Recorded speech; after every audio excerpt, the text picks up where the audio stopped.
Hi, it's time to talk about yet another problem in magic, with magic and fiction, and TV and film for that matter.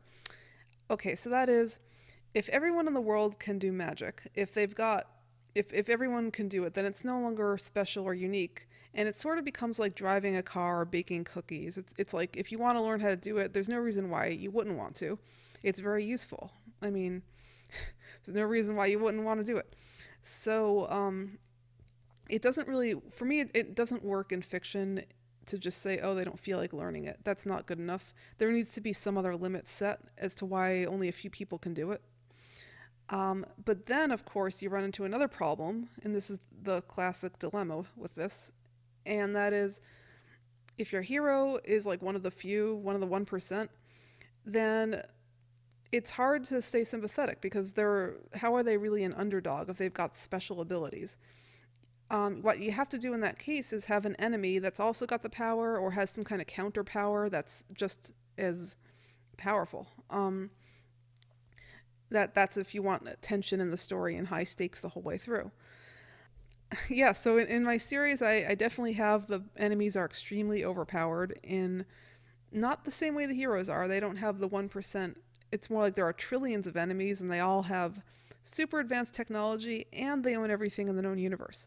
So they also have a eugenics program to get rid of anyone with powers that might challenge them. So they've got a system set up to keep themselves in power, the enemies. And that's how I handle it.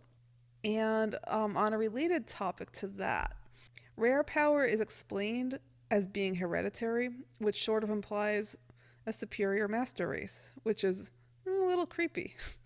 You have to wonder, okay, well, if this 1% of whatever people are just born special with awesome powers, why wouldn't they just take over the universe? Even if it's your hero and they're downtrodden or whatever, there's a little bit of a if they do gain the upper hand, they're going to be tyrants, or there's a potential that their descendants or whatever could turn into tyrants. And I actually do cover that pretty extensively in my series, with backstory. Backstory which doesn't get revealed until later in the series. But yes, I would say that I do think it's when you have any one person who's just got an inordinate amount of power and nobody else can challenge them, there can be a opportunity for corruption. If not with them, then with their descendants, and that has to be explained or addressed in a story. I feel pretty strongly about that. So if you do handle that in your story, I would love to hear about it. And that's the end of my series about problems in magic.